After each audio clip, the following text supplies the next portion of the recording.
Support comes from the Missouri Forest Products Association, saluting Earth Day on April 22nd with an ongoing commitment to help offset carbon emissions with sustainable harvesting of Missouri forests. Details at choosewood.com. From St. Louis Public Radio. This is St. Louis on the Air.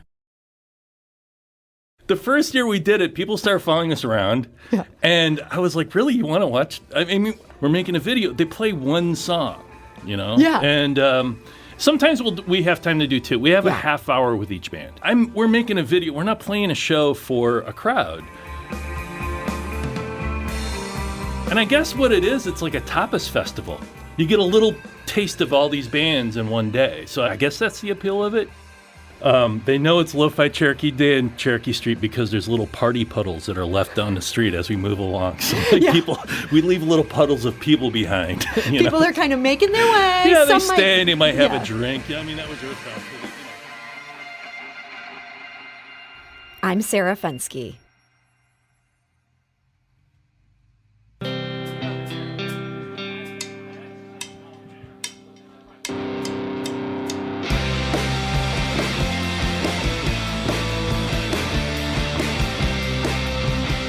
That song you hear is from the St. Louis band American Wrestlers, and it was recorded at St. Louis's most unusual music festival. It's called LoFi St. Louis, and it isn't about huge crowds in a giant field.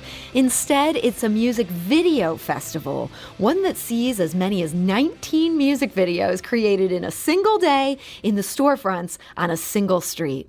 LoFi St. Louis was born on Cherokee Street in South St. Louis, and that's where it celebrates its 10th anniversary this weekend with 14 bands, 14 venues, and hopefully 14 videos at the end of the day. And joining us now to explain how it all came together and what's on tap this year is Bill Streeter. He's a filmmaker at Hydraulic Pictures, and he's the producer of LoFi St. Louis. So, Bill, welcome. Hey, thanks. Thanks for having me. I really appreciate it. Yeah, so this is such a cool festival, and it's so unusual. Where did this idea of a music video festival come from? Well, back in 2011 or 12, there was a group of musicians that got together and created a group called, they called it a collective record label called Tower Groove Records is what they called it, Tower Groove Records. Nice South City reference. Which is great. I love that name. And they put out an EP, not an EP, it was an album, it was a compilation album.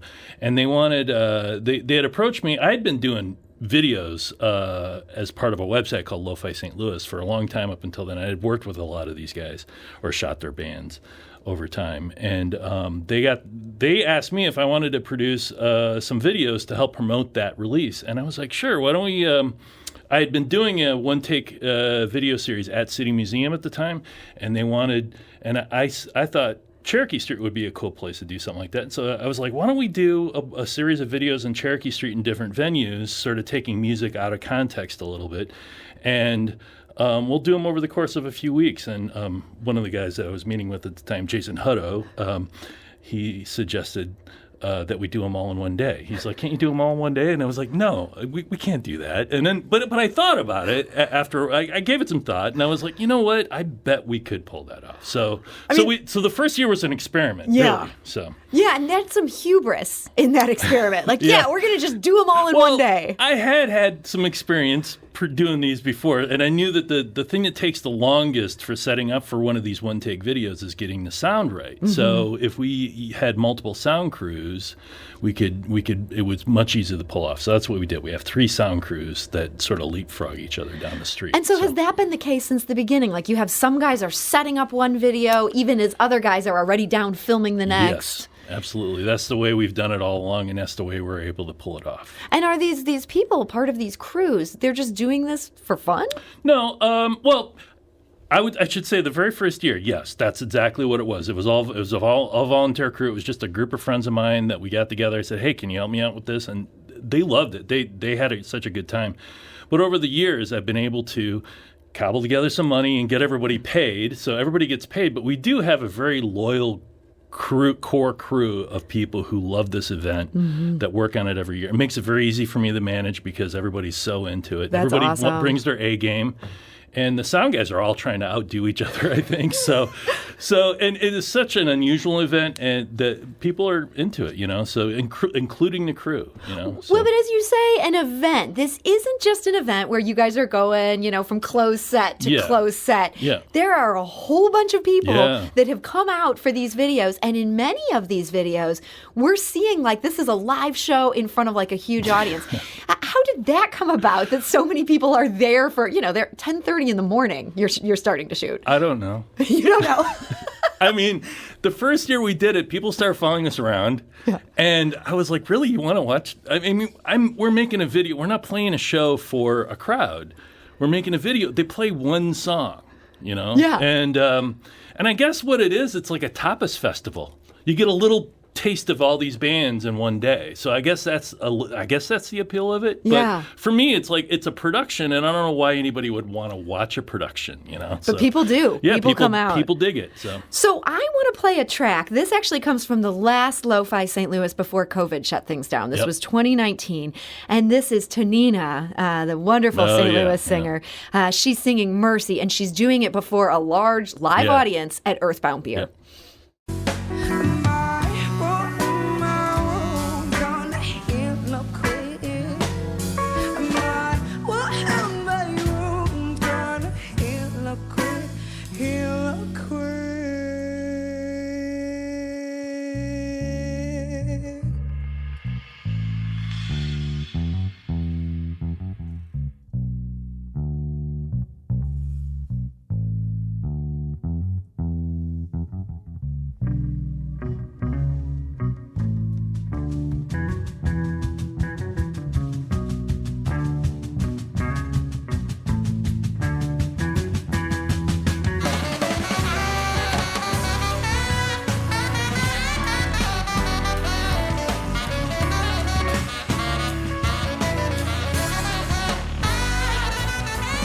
And that is Tonina singing Mercy at Earthbound Beer as part of the LoFi St. Louis Festival, doing that before a live audience. I'm here today with Bill Streeter, the founder of that festival.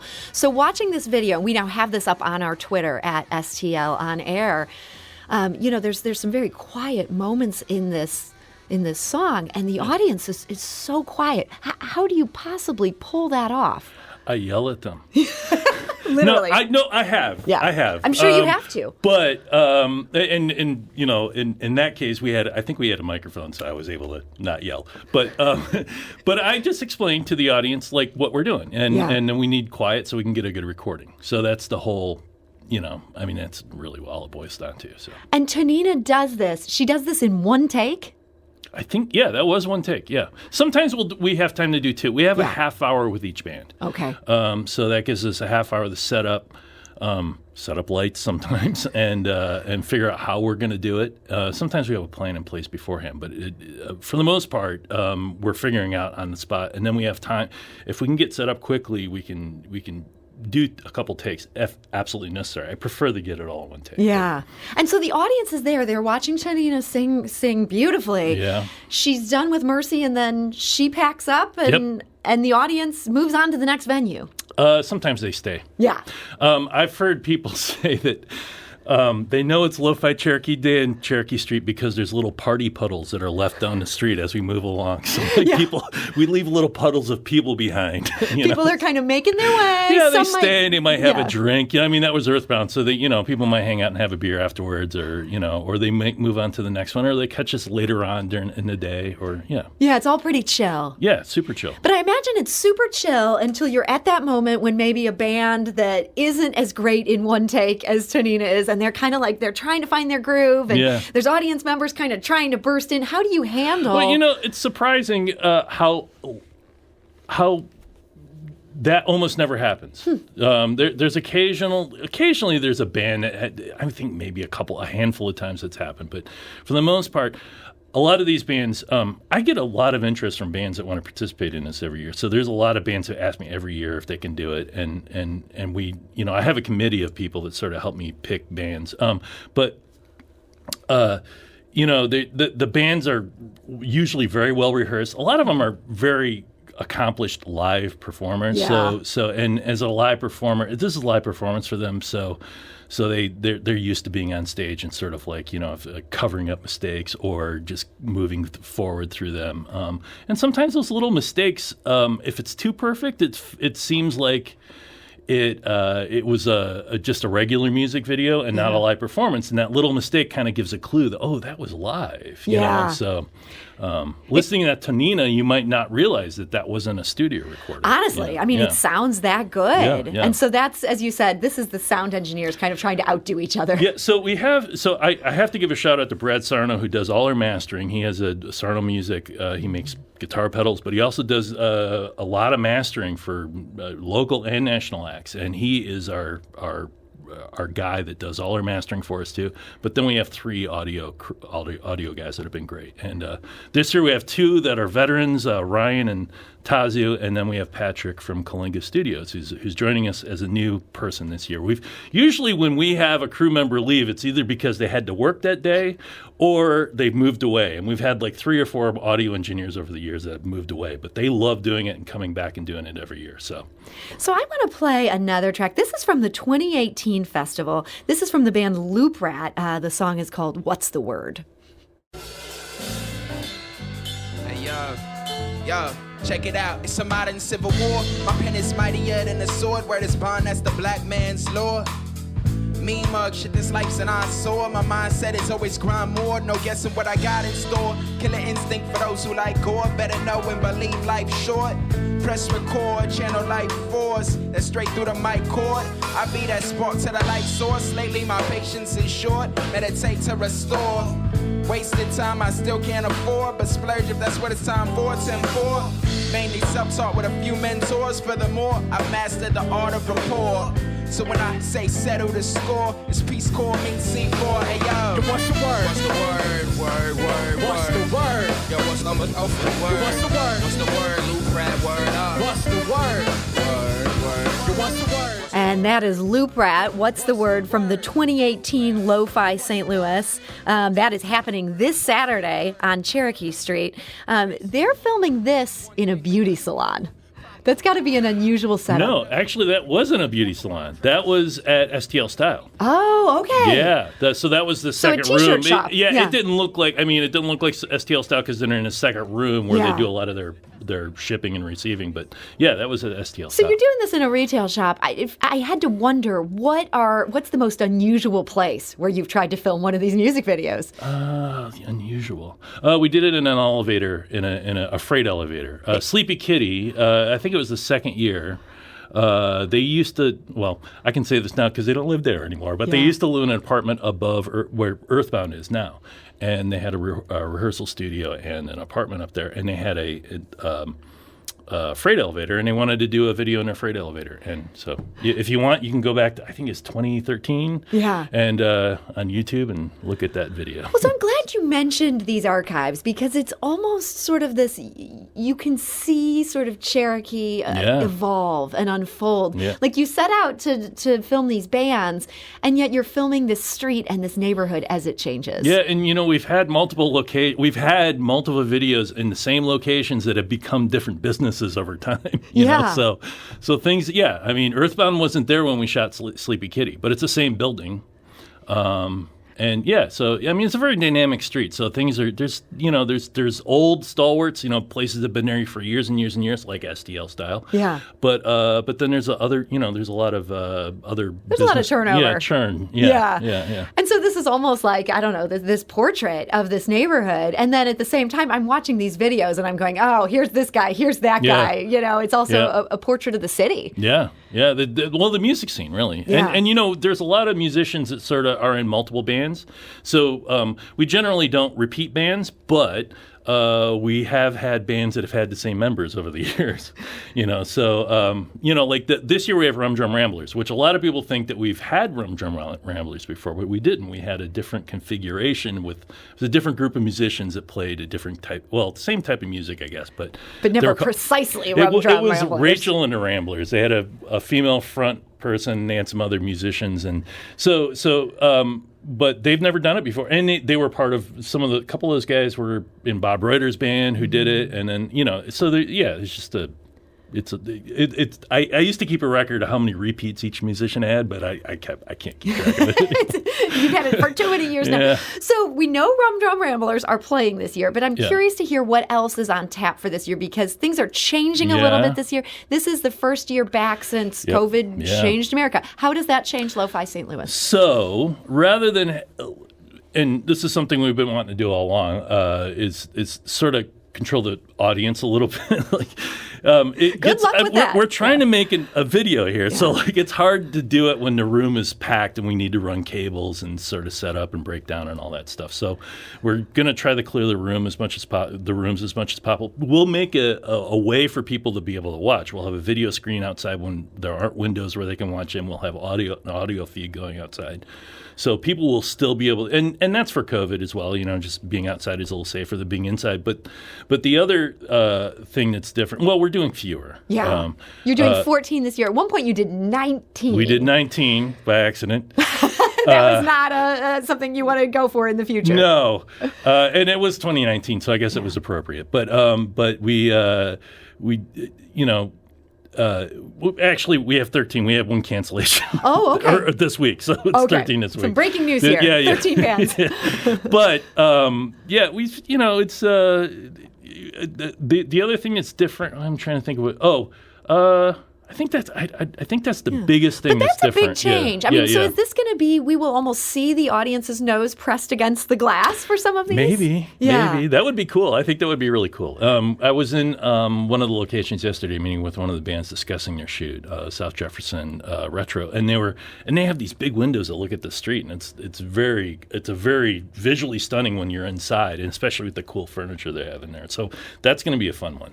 So I imagine this kind of opens this up for you, as much as you're shutting the audience out a little bit. As a videographer and a filmmaker, this lets you maybe do things that are maybe a little more creative. That was so the audience really sort of hampered the idea. I really never intended this to be just shooting a performance in front of an audience. Yeah. That was never the intention.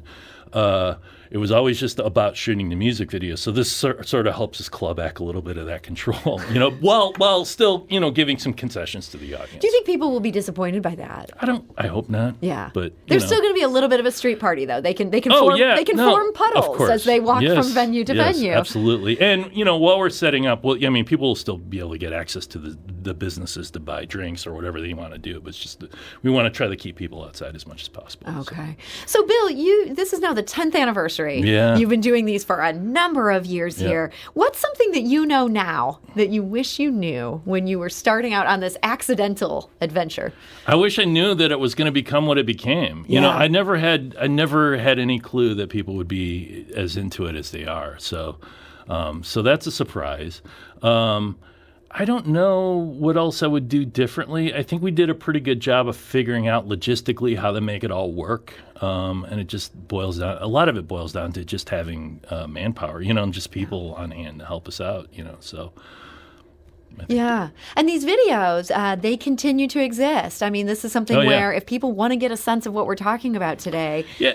I think it's a good documentation of the music. It's obviously not comprehensive, but it's a good sort of sampling of what's happening in music in St. Louis at any particular year. So, we always try to do a mix of brand new bands that nobody's ever heard of, or up and coming bands that nobody's ever heard of, and established acts, and sometimes national acts. So this year we have Sinister Dane, who was a big national act from St. Louis. They had a major label contract back in the 90s, and they're coming back. They're going to close the event this year and at Golden Record. Mm-hmm. It's a good. We try to make we try to get a good sampling of what's happening in St. Louis. Yeah, well, that's going to be 13 bands. That is happening this Saturday. Cherokee Street kicks off at 10:30 a.m. We have details on our website, stlonair.show. Bill Streeter, producer of LoFi St. Louis, thank you for joining us today. Hey, thanks for having me on.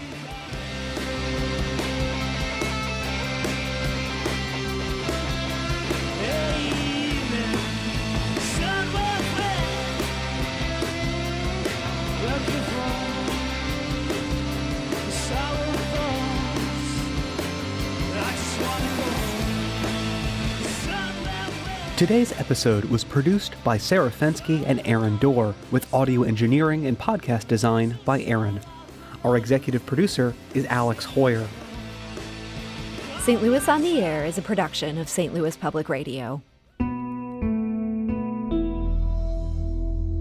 Understanding starts here. Do you find yourself regularly listening to episodes of St. Louis on the Air? Suggest us to a friend you think might enjoy our conversations. And leave us a review and rating on Apple Podcasts on the App Store. It's the simplest way to help people discover our show. Thanks. St. Louis Public Radio is a member-supported service of the University of Missouri, St. Louis.